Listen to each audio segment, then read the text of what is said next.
My name's Monk Rowe for the Phillies Jazz Archive. I'm very pleased to start this interview today with Howard Levy. Welcome, sir, and congratulations on your career. Oh, thank you very much.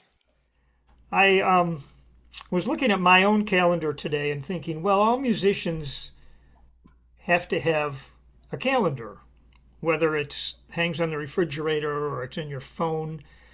Can you describe to me what a typical month is like for you?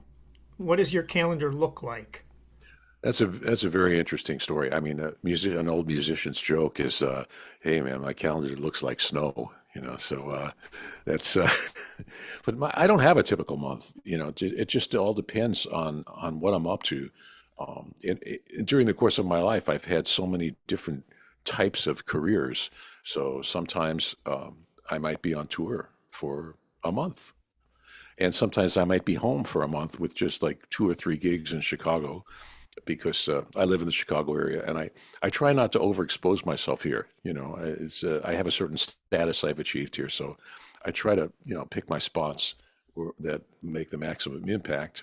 And sometimes when I don't have that many actual gigs happening, those are the times that I use to compose and write because I just wrote my second concerto for myself. Actually, I did that last year, and I deliberately left some time free where I wasn't taking. I tried to take as few gigs as possible to be able to, concentrate on composing this concerto, which I knew would take, like total immersion. And I also just put out my musical memoir. I saw that, and I was going to bring that up, and that takes a bit of time, doesn't it? Oh man, I started writing some of these stories literally years ago, maybe 20 years ago. I more like diary entries, like I remember this important thing from my life, and I'm gonna type it out, and I put a few of them on my first website, maybe even like 30 years ago, and then during the pandemic, when all of us had way too much time on our hands, and the alternative was jump out a window somewhere or be really productive and really work on stuff. Well, I did a lot of stuff during the pandemic, a lot of recording for people, and I did a whole series of broadcasts from my home with a multi-camera thing, and raised a whole bunch of money for the Greater Chicago Food Depository. We did a lot of stuff during the pandemic, but I also started really seriously writing my memoir because when you sit around by yourself and you don't have the usual musical interaction or even personal interaction with people, um, I found that I could go, into my memory and just remember things cinematically. Really, I remember as I thought about it more and more, I just started remembering all these tiny details like colors and smells and all sorts of things like that.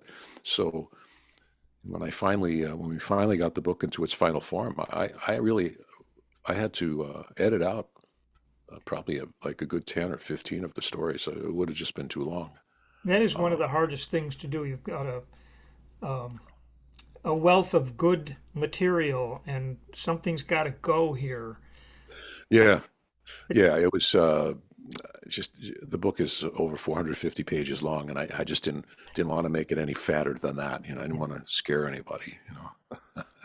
As you proceeded through the task of writing, did you find that you arrived at a place with adjectives and describing words that helped get the message across about the music you were doing? Because writing about music is can be challenging and frustrating as well. Yeah, it's the stories. It's a far-ranging range of stories. I mean, the music's in all of them, but some of them are more personal experiences with music as part of it. But of course, I did, write out some changes. Said, G7, sharp nine, flat 13th, and stuff like that. I wrote, those kind of things out. I mean, there were some very specifically musical things, and I tried not to to geek out too much on some of those things, but yeah, yeah, it is hard.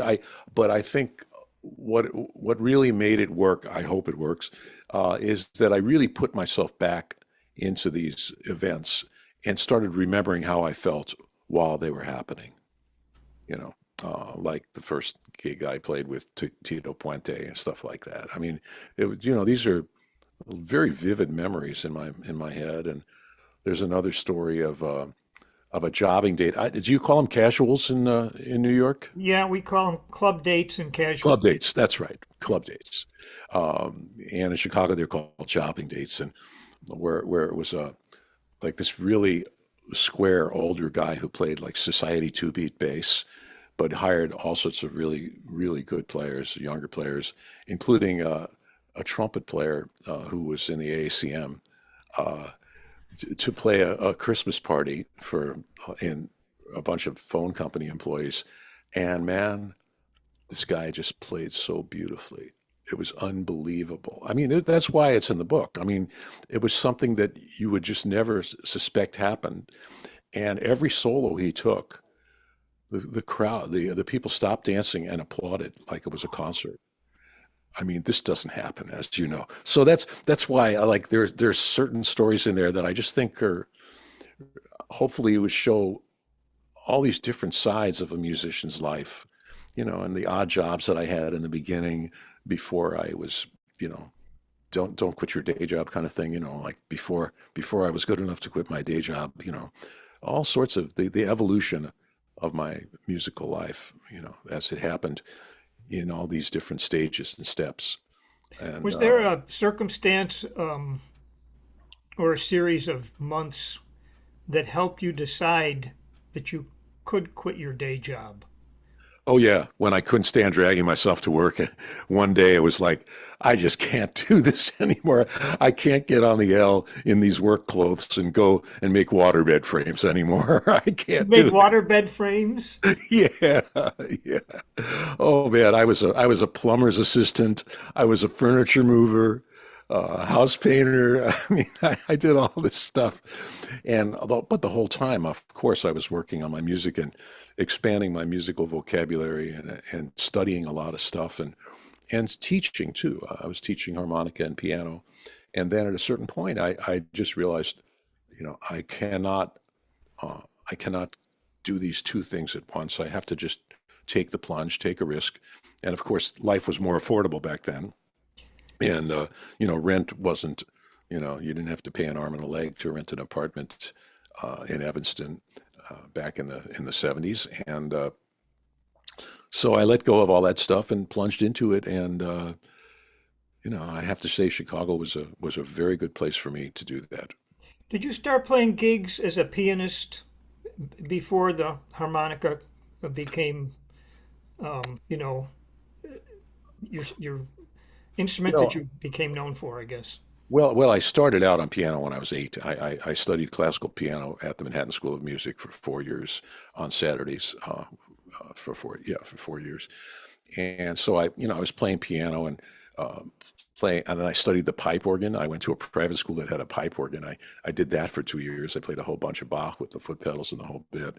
But then I started playing rock and roll, and I was in my high school rock band. I played the Farfisa organ and piano, and I only started playing harmonica when I was 18. I Uh, wonder, this happened to me getting in rock bands, and first I had an attitude. I mean, I had been to music school, and then I had an attitude, not a good one, about especially guitar players and so forth, people who were self-taught. uh, And they, like I felt like, well, they don't know. I remember asking a guitar player once, "That's a great chord. What is it?" And he'd say, "It's this." Like, and then I got over it because I wonder if you had a similar experience where you realized that these ear players had something that you wanted as well. well, I mean, it's a little different for me because I started improvising when I was 8. Okay, Oh, I just started making up my own music, and it was just something that I did naturally, and I didn't understand where it was coming from, but I would hear something and I would kind of imitate it. I mean, I still do that now, you know. And it was very hard for me to write out my improvisations because my musical being was really far ahead of my ability to notate when I was 8 and 9 years old. I mean, I could write out very rudimentary things. So, and my parents didn't have a tape recorder, so all that stuff that I would come home from school and sit at the piano for a half hour, it's gone. I mean, who knows what the heck it was. Um, but there was one tune I wrote when I was 11 that I actually remembered, and I actually still play today, and I've recorded it on a few albums. But yeah, it's a complex question because being classically trained, I mean, I knew a certain amount of theory and I knew some chord names. I know probably up to a ninth. Maybe I asked the guitarist, "What is that chord?" "Oh, it's a ninth chord." I was like, "Oh, that okay, got it." Uh, but a lot of what I did was just by intuition, and the way I learned how to play jazz was from listening to records and going to hear people playing live at the Vanguard and places like that. You know, once I got into jazz, which is when I was 17 and 18, 17, I guess. And then I just immersed myself. Once I heard the first jazz album I ever listened to was Crescent. Okay, that was it. What Okay, a place to start. yeah, and my poor teenage brain was blown apart, and because I had been playing rock and roll and blues, but I hadn't started playing harmonica yet. So I heard this and I just wore the record out. I just listened over and over again, like, what are these guys doing and what is it? And I learned I could sing a lot of what I listened to. I listened so many times that I could sing Coltrane solos without understanding like what they were or anything like that.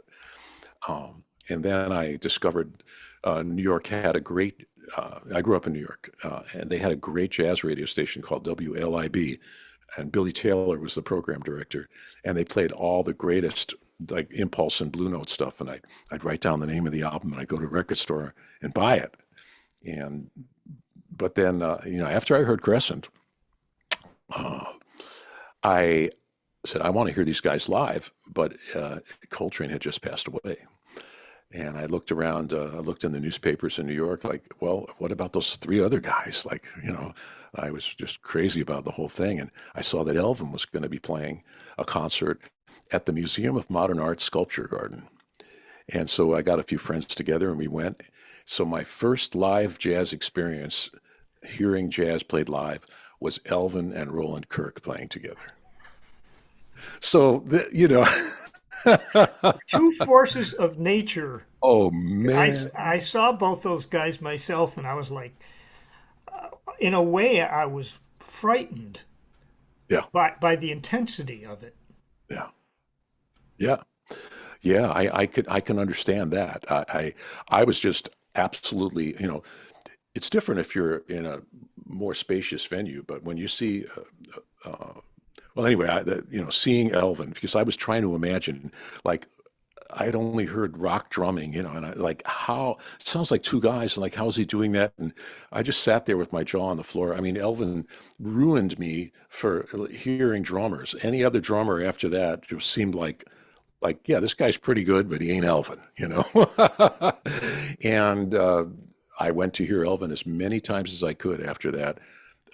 The trio with Joe Farrell and Jimmy Garrison, I got to hear that a bunch of times, and I heard Roland Kirk a whole bunch of times too at the Vanguard, both of them, and at Slugs and various other places, and so this, and I got to hear a whole lot of other people too, because once I discovered that jazz existed. And there I am growing up in New York, and my parents never listened to jazz. My dad is actually a singer. He's 102. He's still alive. And my mom is 99. And they loved the Metropolitan Opera and Broadway and all this classical stuff. And they might have had a Benny Goodman album, and they had maybe a Louis Armstrong album. But I never heard jazz in the house, even though I was an improviser, like I had the jazz spirit, but I didn't know what the music really was. And then once I discovered what the music was, I thought, oh, I feel at home here. This is what I want to do. You know, I want to do this. And how do I learn how to do this? And so I this band that I had with a bunch of friends, we evolved through all these different styles, and then we started playing jazz together. And I started writing my own tunes before I knew standards. Uh, I didn't come about it in any kind of orthodox way. And then when I went to Northwestern, which is how I ended up out here, I auditioned for the jazz band, and they did not have a jazz department back then, but they had a jazz band, and I wasn't in the music school, but I really wanted to do this. So all the other guys were all veterans of high school jazz programs, which the school I went to didn't have a jazz program of any sort. Uh, and so I auditioned, and I could swing, and I was 18. I had this feel, and I could play over changes to a certain extent. And so I got the gig. And the band was led by Bunky Green. Oh my. And so Bunky was the first heavy jazz player that I ever got to play alongside of. And, the first time he took his horn out and played, I was just like, oh, who is this guy? Because at that time, people really outside of Chicago didn't know who Bunky Green was in 1969. If you started with Crescent and Roland Kirk and so forth, did your tastes or listening habits go backwards? Yeah. Yeah, I started listening. I listened a lot to that radio station, and of course Coltrane. I was, as many other people were, I was fixated on Coltrane. I mean, it was like a religion for me, and for many others as well. It doesn't matter like what country you're from, if you're white or black or Muslim, Christian, Jewish, doesn't matter. He had a transcendent message that he was broadcasting through his music that affected many people in this deeply spiritual and religious way. I mean, I compare him to Bach. I really do, because he was so mathematical at the same time as he was so spiritual. And the supporting cast was ridiculous. I mean, McCoy and Jimmy Garrison and Elvin. I mean, this is something that doesn't happen too often in the history of music, where you get four individuals with such um, amazing individual contributions, and that are all playing together like as one mind. And so this was overwhelming for me. But then I did, of course, get into all sorts of other people. Yeah, I remember the Sonny Rollins Live at the Village Vanguard was one of the other albums I listened to a lot, and all the Jazz Messengers albums. And then I went back and heard Bird. I remember one night I'm listening, in bed listening to my radio. My parents think I'm asleep, and I'm listening to the jazz station, and they played the Live at Massey Hall album, and I just about fell out of bed. That was the first time I heard Bird, and I said, "This is how he plays. The way I feel when I play is how this guy plays." It's like, wow. So, Charlie Parker, that's still there's nobody that sounds like Bird. You just made me think of something I heard you say in I don't know if it was an interview, but so I'm going to quote you. It says people may think we're looks like we're in a trance when we're playing, because we are. Yeah, yeah, yeah. You're in the world, but you're not really in the world. We're in our musical world, a musical universe where we're grabbing ideas from wherever the hell they come from. But it's also the tremendous amount of time and energy that we put into learning how to play over the changes. I mean, this is something that the general public has no idea. They don't. They think, oh, jazz, it must be really easy. They're not reading music, this kind of stuff. Yeah, Uh, just play what you and want. and they come up to you and start talking to you while you're playing, as if like come on, you have no idea what we're doing up here. Uh, I wanted yeah, to ask you. I wanted to ask you about a video that I could only find once. It was very interesting because you were playing. Um, it might even been like not a established band, but you had an extended solo, and after the fact, you were talking about what you were doing, and you were saying, okay, listen to this. I'm doing this scale and arpeggios, or um, I'm playing a little blues lick here. And at one point, you quoted another song, and it was interesting because it was like your own narration Huh? of what you were doing. Do you remember this video? No, no. Okay. There's like a lot of musicians. No, I don't remember doing that, but Oh man, yeah, that wedding you said you played with me 40 years ago. I'm sure I was there, but I don't remember. No, I have so many videos out, and yeah, I've filmed so many things at my house that are actually on my YouTube channel, and I'm actually very proud of it. But not that particular one, if you showed it to me, yeah. I'm sure that I would remember it. Well, what it made me think and wonder when you were doing these things you were describing after the fact, how conscious of them were you doing in real time? In other words, what do you think about? Are you intentionally, I'm going to play this now, in a split second, and you do? I think I know what you're talking about. Yes, this is something I put up a video recently. My wife said, "Hey, why don't you narrate your solo?" That's And it. yeah, we put up captions, and yeah, well, all of that stuff is going on at the mind operates on many, and the spirit operates on many different levels when you're playing, and a lot of it is interacting with the people you're playing with. And I think the fact that I'm a pianist, when I'm playing harmonica, I really interact with the rhythm section in a way that's very, very direct and personal because I was a rhythm section player before I was a wind instrument player.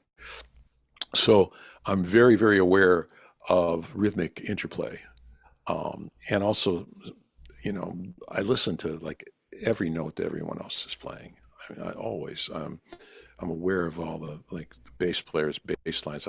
I know what they're doing, and if I close my eyes, I can see what the piano player is doing, see his hands, and that kind of stuff. So that's one level of what's going on, and the other level is how I'm interacting with that and the structure of the tune, if it's a tune with changes.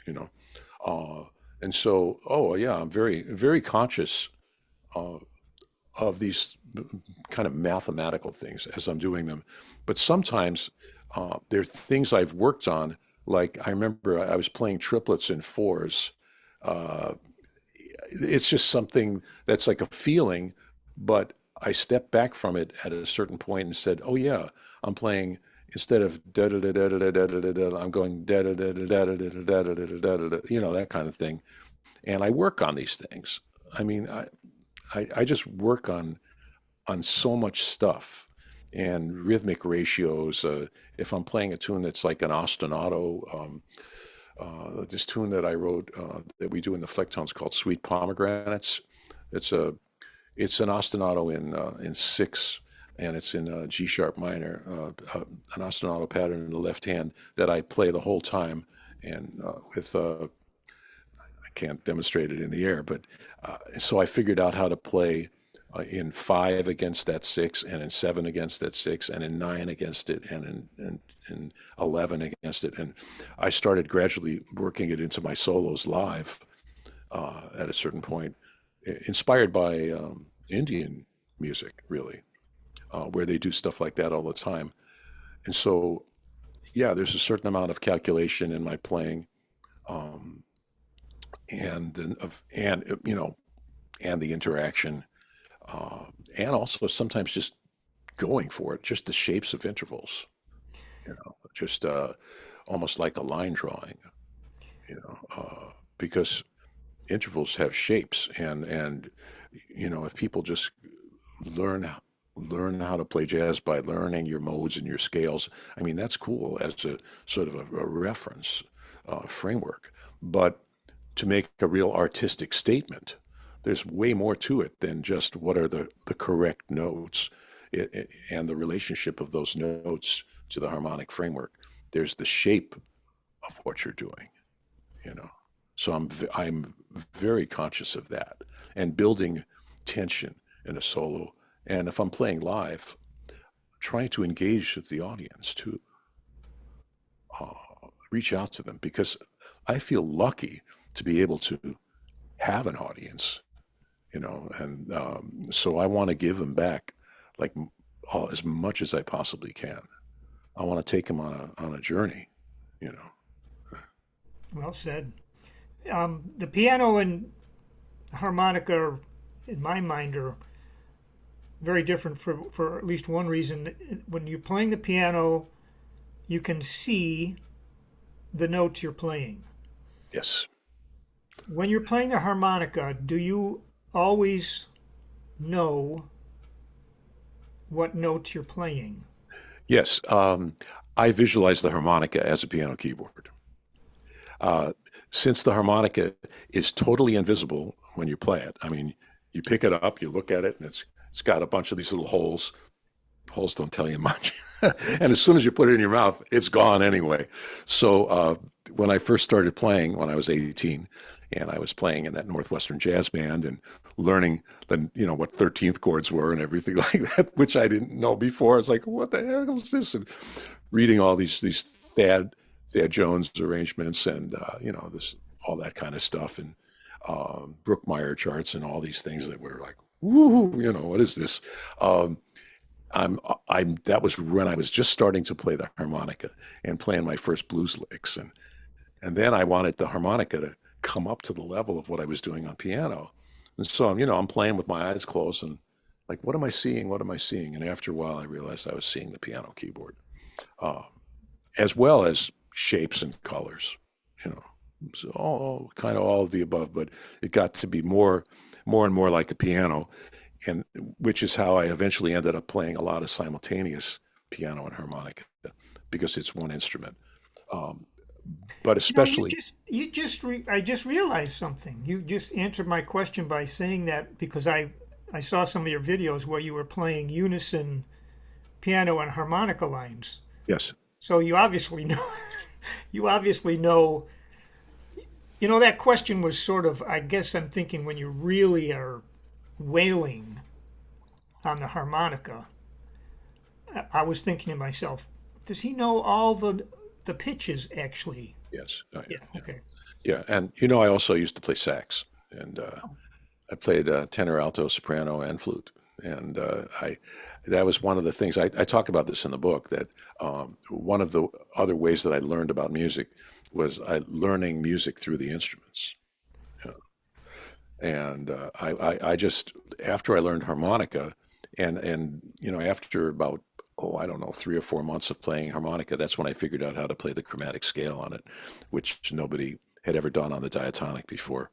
Um, and that's a long story, but I started sounding like very good and playing in all different keys on one, not just the standard blues stuff. Um, and then I thought, well, maybe I could learn some other instruments, and of course Coltrane, like I said, was like a saint to me. It's like, gee, if I could learn how to play the saxophone, wow, that would be like the sacred instrument that I could actually learn how to play it. And so someone lent me a horn, and I started to learn how to play that when I was 19. And and then the same thing happened with other instruments. I was never a great saxophone player, but I learned so much about the workings of the horn. And I got the Sigurd Rascher book, Top Tones. Yes, I have it. I'm sure you do. And the whole way that the overtone series works through the horn, and it's not a linear instrument. And then listening to Coltrane with that knowledge was like, oh my God, that's what he's doing.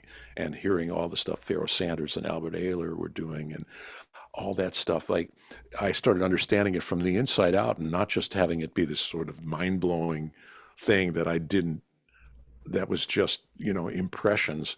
I was understanding it, and the same thing happened with all sorts of other string instruments I learned how to play and percussion instruments. And so my learning process has been very multifaceted. And at the same time as that was happening in the early and mid 70s, I started getting into quote world music before it had a name. uh, I was just fascinated. Actually, Coltrane, believe it or not, was the impetus for that. There was this one tune, and I know you know this tune. It was from that Prestige album called "The Last Train." where he played Lover at like about 500 miles an hour. Have you heard that recording? Yes. It's unbelievable. And there's this blues called By the Numbers. Red Garland plays like the most amazing blues jazz piano solo. It's just like a perfect and beautiful. And Coltrane comes in on his solo and plays this one little figure. It's like a little trill. It's obviously not jazz. It's obviously from another culture. He was invoking another world. And that piqued my curiosity. And that one little figure he played led me to explore Middle Eastern music and Eastern European music, and then eventually African music and Indonesian Balinese gamelan and Indian music. And like, I didn't own a TV for about 6 years. I got sort of disgusted with American pop culture in the 70s and polyester clothes and all that stuff. And I just got into the roots of music, like what is underlying things. I just took a deep dive into it and bought as many albums as I could and took out records from the Evanston Library and you know recorded them onto a reel-to-reel tape recorder and just listened over and over again and went to as many concerts of world music, ethnic music, whatever you want to call it, as I could. Um, yeah. So, yeah. That leads me to, I guess this could be a name that tune or blindfold test. Okay. So tell me what if Oh, my concerto. Yeah.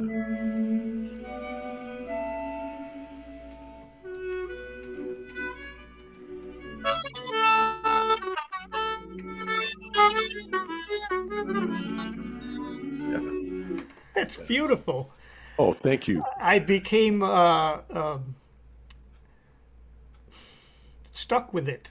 I had to Uh, keep playing it, and one of my own parameters about writing music is a goal of when it's over, people will have a part of it in their head. mm, And that certainly applied here. The other thing that struck me was every time you played the harmonica in unison with various instruments, it's like a new tone color was invented. mm, mm, mm. And that's like a real advantage, right? Like you've got this Yeah. sort of built in new sound every once in a while because, as far as I know, no one else is doing this exact thing. Not really. Yeah.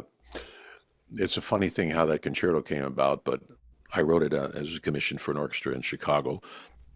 And I never studied composition. I never studied orchestration. And I just had to do it myself. And so I did. I wrote it out in pencil, and they gave it to a copyist, and they made parts and made a score and everything. And uh, the first time I performed it, I was kind of terrified in certain ways because I also left room for myself to improvise in each movement. The first movement has a big cadenza, and the second movement, I actually blow over those changes of that melody that you were playing. And the third movement, I also has a section that I left myself room to improvise, what are basically the changes of the Paganini solo violin caprice number 24. Uh, because I, in getting into classical music, which I really got deeply into for a while, right around when I was writing this piece, and studying the lives of the composers, all those guys were jazz musicians. They were all improvisers. Every last one of them was an improviser. But if you wanted people to hear your solos, you had to write them down. I mean, it's just like a fact. Beethoven could improvise a fucking uh, sonata. He did that for someone once, and they thought he was lying. And no, he just improvised it. Bach, you could whistle him a tune. He could improvise on it for an hour and a half. He could improvise fugues and canons and stuff. I mean, all these guys were just the improvisational element in classical music had to be written down but they all left room for cadenzas and concertos they wrote for themselves, and they wrote for others too. And so I thought, well, of course I have to leave some room to blow. And I mean, there's stories about Mozart taking requests from audiences in concerts, like, yeah, play that aria from your opera, and he'd sit down and and then if he was in a real good mood, he would just improvise something, and if he liked it, he'd go home and write it out, you know. He'd remember it, yeah. And so Well, it's like, yeah, I mean, all those guys, it's just they had just colossal brain power and colossal ears, and and we're spoiled because jazz spread through sound reproduction, and everyone said, oh, let's get the latest Bird album, let's get the latest Coltrane album, let's listen to this and figure this out. Back then there were no albums. I mean, you had to go to hear someone play, or get a score and study it, and that's what all those guys did. They all studied scores. And Bach, I think he like walked for 2 weeks to hear this one organist play. I can't remember the story, but yeah, I mean, they were much more similar to us than different. And classical music just got kind of fossilized in a certain way because the repertoire started growing so huge that classical musicians, the idea of improvising, it was like, yeah, just figure out how to play Schoenberg and Tchaikovsky and Brahms and Bach and Vivaldi, all the things that you had to do if you're in an orchestra or a string quartet. When do you have time to improvise? And so classical players who back in the day, they were improvising all the time, and keyboard players like Bach would write out those figured bass keyboard parts. And all it was the bass line and the changes. yeah, he was writing And, change chord and symbols. and of course all these keyboard players knew how to do that, because that's what you did. Like, give us a lead sheet. Yeah, I'd much rather see a lead sheet than someone write out chord voicings for me. I'd be sitting there going, and getting behind. I mean, so they were way more similar to us than they were different. And so I tried to have some of that spirit in my concerto. Where did the initial, sometimes you can't answer these kind of questions, but the melodies, where do they come from? That's a really good question. I have no idea, man. Music. I think music exists in its own place, and we grab things out of it. I really believe that, because we don't invent them. I mean, some of it is just imitation. A lot of it, actually, because, like I said, I listen, like, I'm listening constantly. I'm just all the time listening, and turning other people on to, like, listen to this. I'm like one of those guys. Yeah, did you ever hear this? That kind of stuff. But I don't know. I think they reside in a place, and we just grab them. Yeah. I really think so. Uh, Let me try and another one here.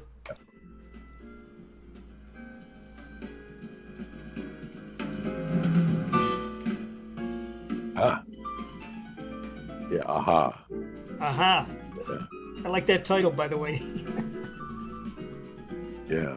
That I wrote that a while ago. That was inspired by playing with Paquito, and that's who I wrote it for. That's something he used to say, "Aha!" Oh, Like, you know. And so, nice.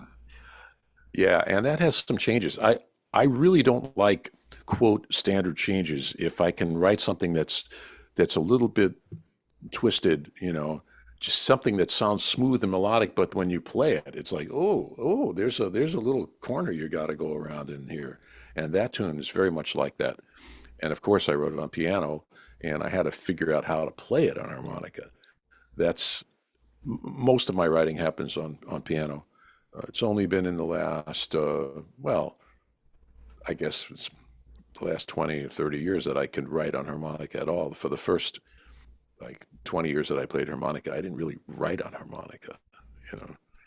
Uh, Do you so think the most challenging musical situations that you've been in over the years, have they mostly been self-imposed?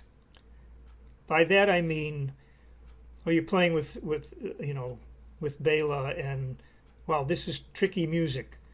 But my observation is that you invent your own challenges.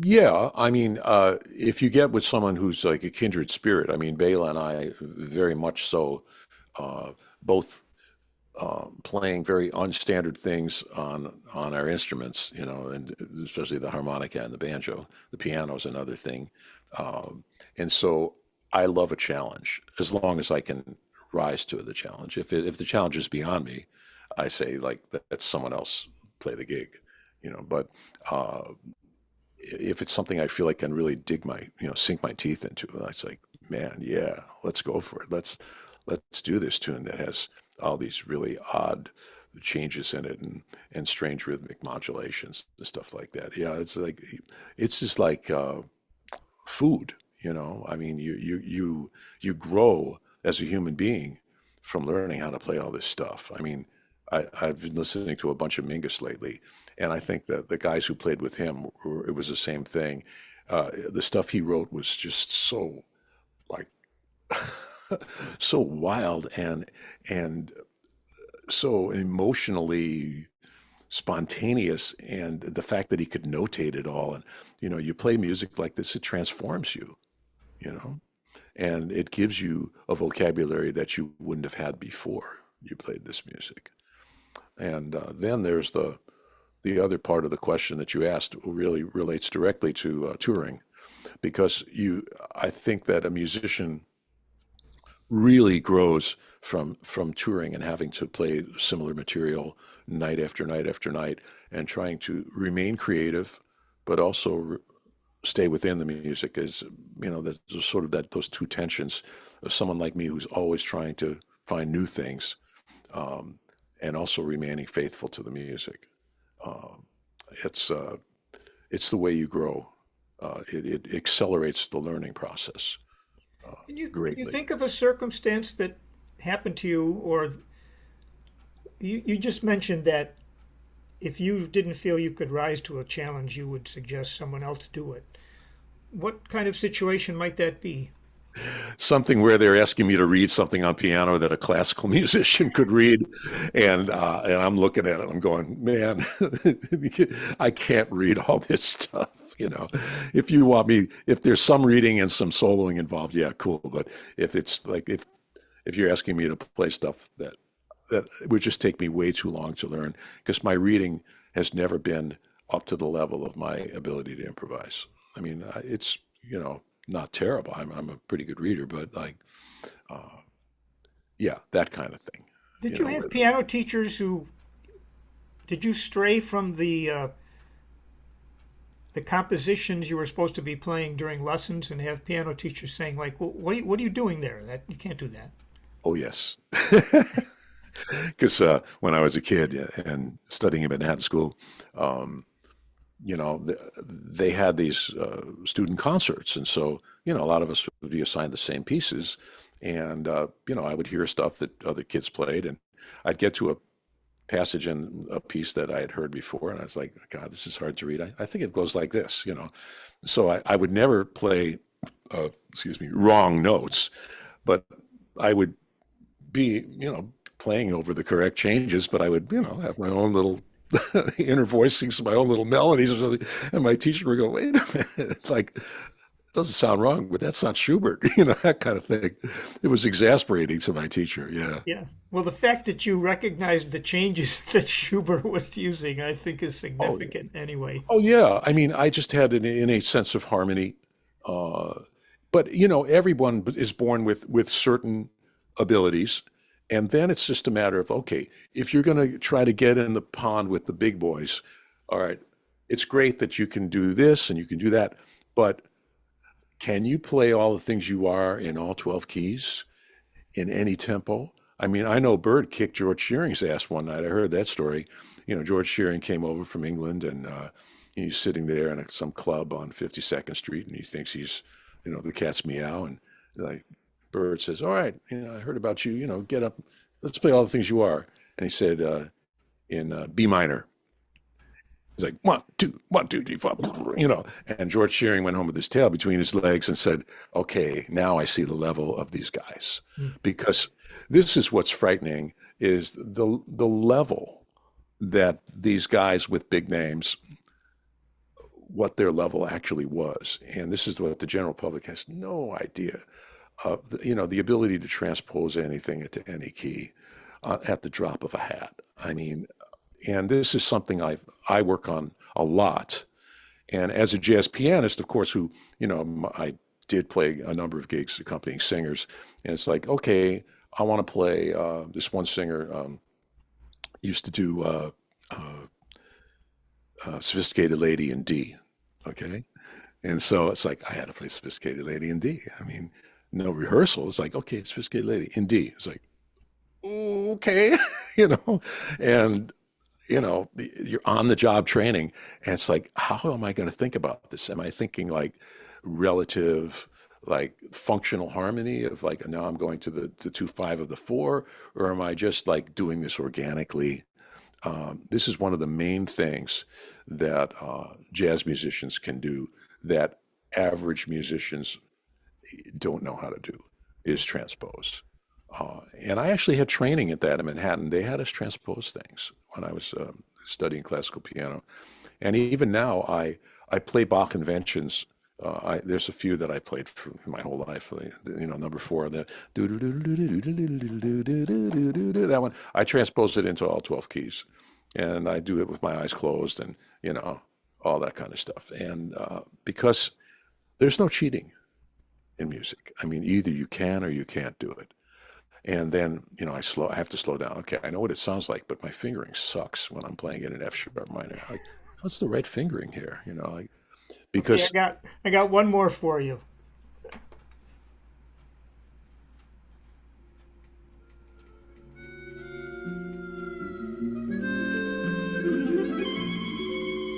ah,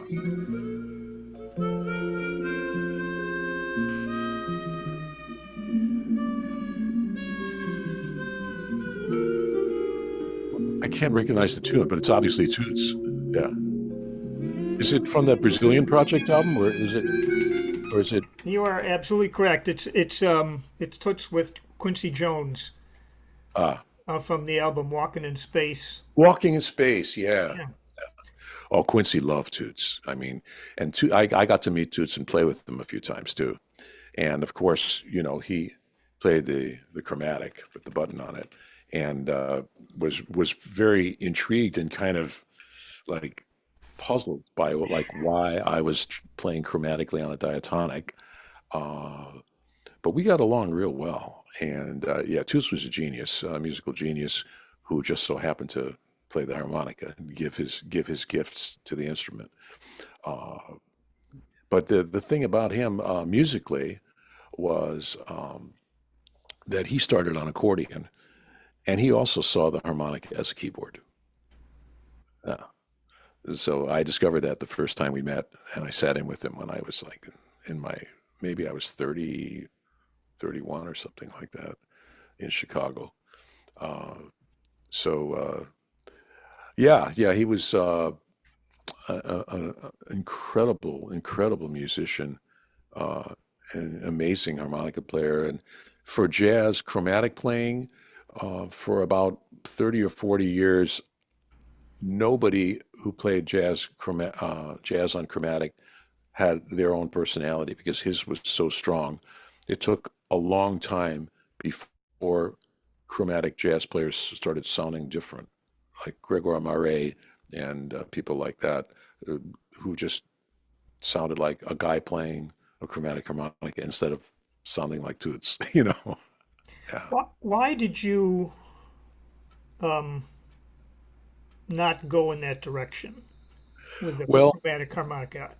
well, the reason why I started playing the harmonica was that my buddies and I in high school, we started with the rock bands, and then we started playing blues, and I fell in love with the sound of the blues harmonica, and all the Chicago guys, Paul Butterfield, James Cotton, Little Walter, that sound, and you can't get that sound on a chromatic. So once I discovered how to play chromatically on the diatonic harmonica, I thought, why can't I take this instrument into the same places that, sax players, trumpet players, I mean, like pianist, I mean, I want to take this instrument as far as I can rather than say, I'm going to give up here when the music gets to a certain point, I'm going to stop this and play this because this instrument doesn't do the same thing that this instrument does. And this instrument doesn't exactly do what this one does either. So it was a choice because I know how to play the chromatic. I taught myself how to play it in the early and mid 1970s when I was trying to get better at reading music on harmonica because I found it too difficult to read on this instrument while I was doing all of these manipulations with the inside of my mouth and all this stuff to get, all the pitches. And gradually I became a very good reader on this. But yeah, the bluesy soulfulness of this instrument, which is a total accident of design, is what appeals to me. Do you want me to explain how the Well, bluesy thing? the first time I saw on a date, it was a blues date, and I'd never seen the harmonica. This particular player had a whole tackle box full Hmm. of his harps, Yeah. and I was like, "Holy cow! You have to have one for they had to have one for every key." Yes. I guess you don't have to carry a tackle box around with you. Well, I do carry a bunch of different keys because, well, basically this, and I just for the sake of demonstrating, I'm just going to use the C harp. I mean, it's not my favorite harmonica, but it's the universal key of white keys of the piano. And basically, what the Germans did in the 1820s or 1830s, whenever this tuning system was figured out, this one probably came about in the 1850s. It's called the Richter tuning. And they tried to design this instrument so it could play the 1 and the 5 chord on the bottom and the melody notes in the middle.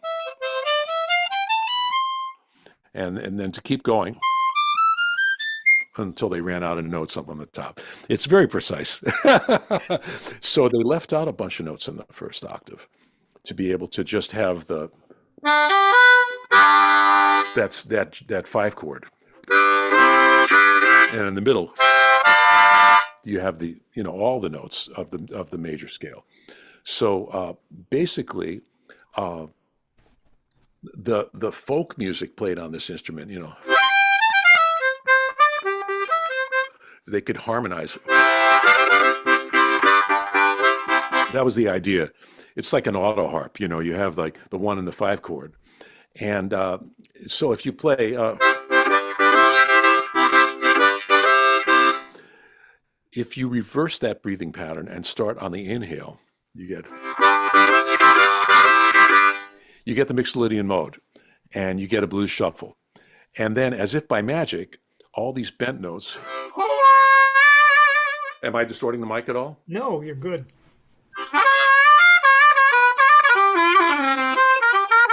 That stuff, the Germans had no idea they were designing that. Because what happens is and I'm not going to get too geeky here, but you can bend the higher note on a hole down to just above the pitch of the lower note. And since they left out a whole bunch of notes on the bottom octave,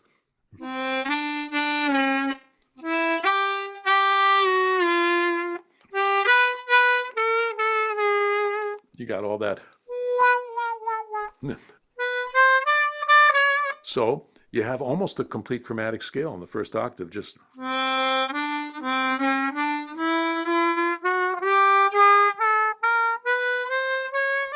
there's a few things missing. And in the middle octave, you get more notes.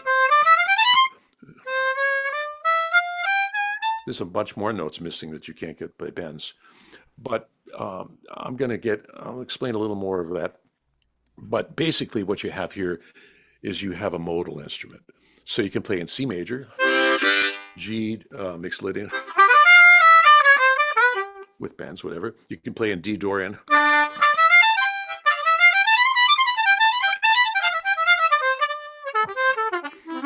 And you can play in A Aeolian.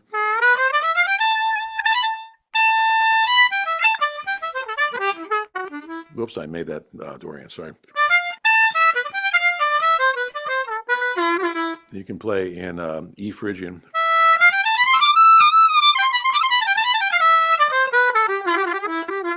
So you can hear all these flavors that are in there. Gee, that doesn't sound like a harmonica. That's because 99% of the time you hear guys going, they're only playing in what's called second position, which is Mixolydian mode with all the bends and stuff. But and then you get Locrian mode on the B.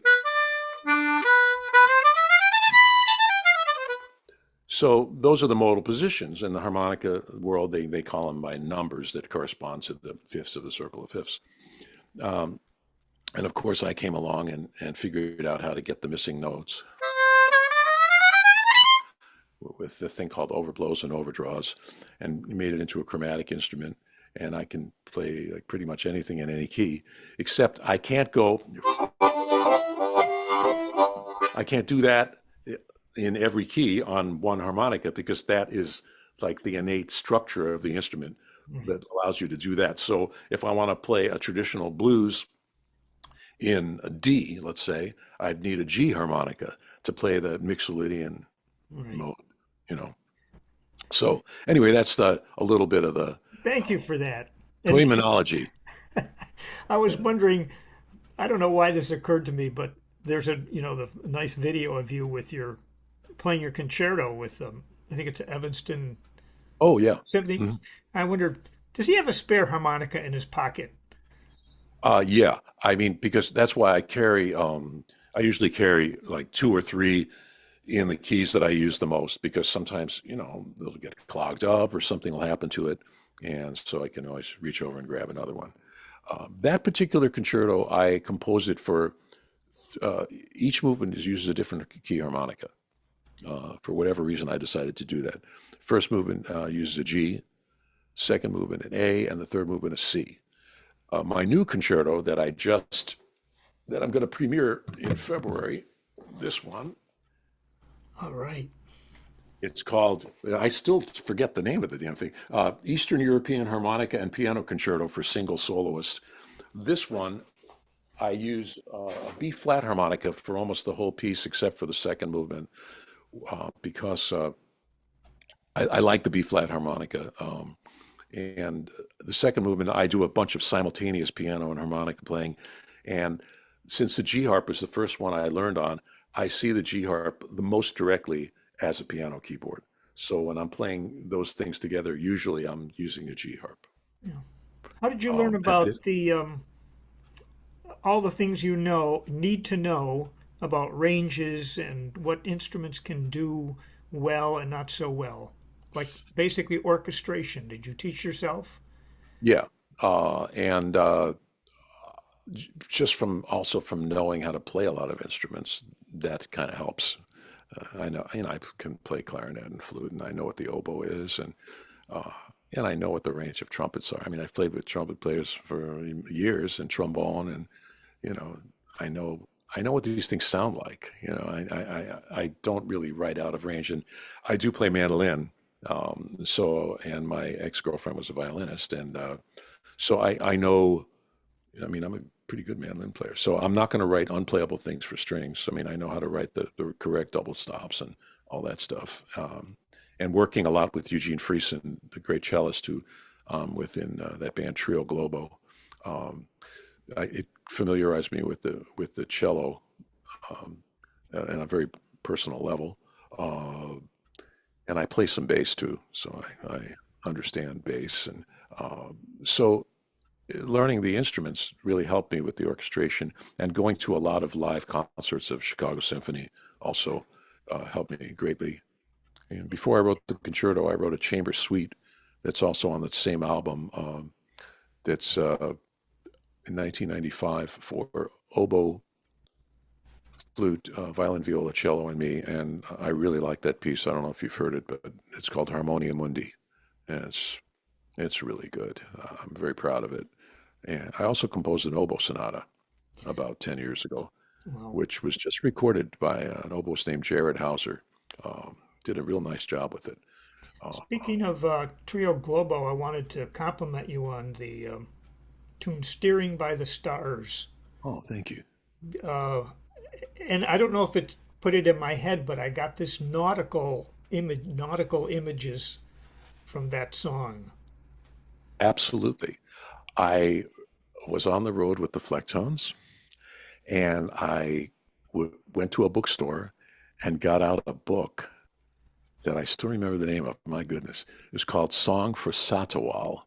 And it went into great detail about how Polynesians navigated these vast distances traversing the Pacific Ocean, making star charts out of like cane and pebbles.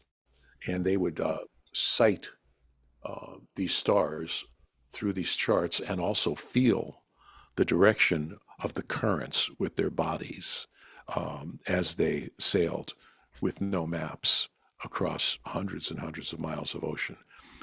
And this inspired me to write Steering by the Stars. You nailed it. And I wrote it. I used to carry a little keyboard with me, and we were staying in a little like bunch of cabins on the Pacific Ocean near San Diego, and I wrote that in my hotel room there, and it took quite a few years for me to. I guess yeah, we recorded that in like maybe 2008 or something like that. It took like almost 15 years for to record that after I wrote it. Yeah, wow. These projects that you do you get the idea and then look for the people, or do you hear other musicians who inspire the idea? Both, definitely. I mean, with Trio Globo, uh, Gene and Glenn are very inspiring players and composers, and so that group is a very it's like a group of three equals, and we all are inspired by each other and write things for each other. But and then sometimes I just write a tune and say, "Could you guys do this?" And sometimes they say no, and sometimes they say yes. And whenever they say yes, it ends up sounding way better than anything I could have imagined. Yeah, it That was, makes me think of can you recall the first time with your first concerto, that first rehearsal, and how you felt when you heard it? Did it sound, were you surprised? Um, yeah, because I wrote with pencil. I didn't have, MIDI or I wasn't using finale. It was just all in my head. I just wrote at the piano and on the harmonica and on my kitchen table and in hotel rooms. So yeah, I was surprised, and I actually there were certain parts of the piece that actually moved me emotionally, and I kind of got choked up. It's like, okay, Howard, come on, man, you can't be moved by your own music. You have to, you know, concentrate here and play. But that was the biggest surprise, was being moved by by what I had written, that it really affected me emotionally. Um, yeah, so this new one, I don't know what's going to happen because it's almost all in odd time meters. It's inspired by Bulgarian and Macedonian, Romanian and Greek music. There's a lot of things in 5 and 7 and 9 and 11. I didn't go any higher than 11, like Spinal Tap. I I stopped at just read 11. a book about Spinal Tap. Uh, now Harry Shearer is a friend of mine. Oh, no kidding. We played a bunch of gigs together. He's a very good musician. He writes really interesting tunes, like with very unstandard changes in them. It's like, whoa, yeah, very interesting guy, and a huge music head. I mean, just I think I'm going to see him in New Orleans when the Flecktones play our last show.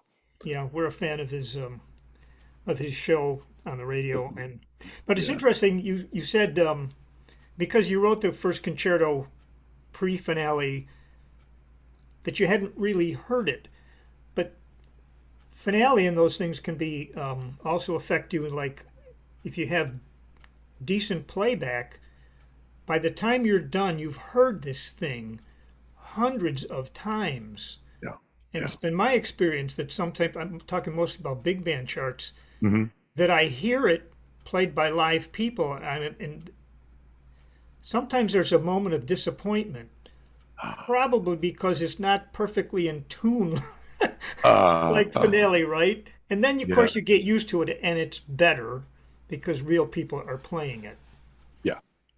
Well, I mean, of course, depending on the quality of the orchestra and of the conductor, there have been, I like I said, I've performed this thing probably 35 times, and certain performances stand out in my mind as like an absolute synergy between me and the conductor and the orchestra, and where it's like thrilling, and other ones were like kind of like dragging a mule, come on, guys. uh, One of the most surprising performances of it that I ever did was Hohner, who they're headquartered in Germany, in Bavaria, um, in a little town called Trossingen. Um, and I've worked with Hohner for years now. They have an accordion orchestra, and I performed my concerto with the accordion orchestra twice or maybe three times. And the third time, it was amazing because they knew the piece. The conductor was really great. And I knew a lot of these people, and it just had a beautiful vibe. It was just, yeah, playing, performing, and playing with the Evanston Symphony was special too because I live here and the hall was sold out. I knew some of the people in the orchestra. It was a very special feeling. And the conductor is a really good jazz pianist. And we did an encore. It was a Valentine's Day concert. We did an encore just playing My Funny Valentine, me and him. You should look that up. It's really good. We just like, it was kind of magical. Uh, so there's and that also I have to say that second movement, yeah, I do. It's kind of an earworm, I've always been drawn to melody. I can hear and write all sorts of abstract stuff, but somehow I'm more deeply committed to something that's a memorable melody. Yeah. Because that to me is like it's a statement. It's like a speech. You're really saying something. You know. So when I played it in Prague, I recorded it. The professional recording is with the Czech National Symphony Orchestra. And I recorded it with them in Prague, and then we did it in concert at this beautiful concert hall they have called the Rudolfinum. And I just felt like I had written that movement for those people in that city. It just felt like, oh, okay, this is where this second movement lives.